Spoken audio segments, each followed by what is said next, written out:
Japan के एक खूबसूरत और पुरस्कार इलाके में एक कदीम रियासत थी जिसका नाम हानाम्बरी था।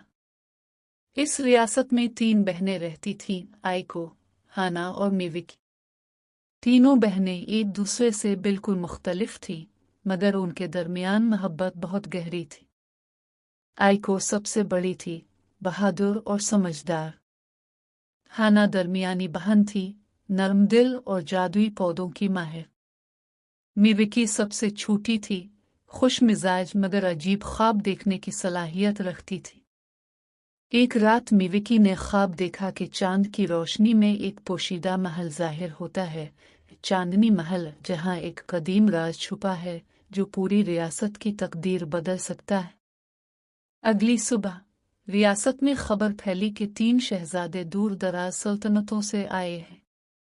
शहजादा रेन खामोश मगर तेज ज़हन वाला, शहजादा काज़विकी तलवारबाजी में माहिर, शहजादा सौरा और सितारों और जादू का इल्म रखने वाला। उन्होंने बताया कि हर 100 साल बाद चांदनी महल जाहिर होता है और अगर उसका राज गलत हाथों में चला जाए तो अंधेरा पूरी दुनिया को घेर लेता है।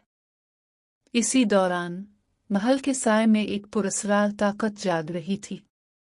रात को आसमान सुर्ख हो गया और रियासत के चिराग खुद ब खुद बुझने लगे। हाना ने महसूस किया कि जादुई दरख्त मुरझा रहे हैं।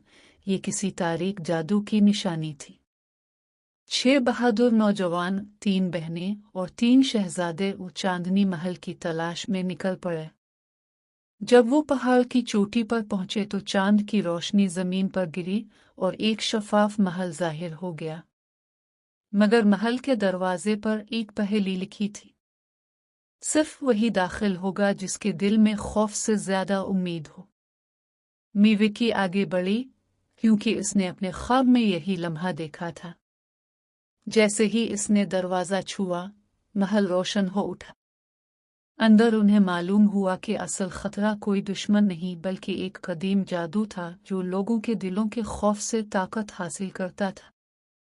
तीनों बहनों ने अपनी सलाहियतें मिलाएं, बहादुरी, शफकत और उम्मीद, और शहजादों ने उनका साथ दिया। चांदनी रोशनी फैल गई, तारीकी खत्म हो गई और महल आहिस्ता आहिस्ता आसमान में गायब हो गया।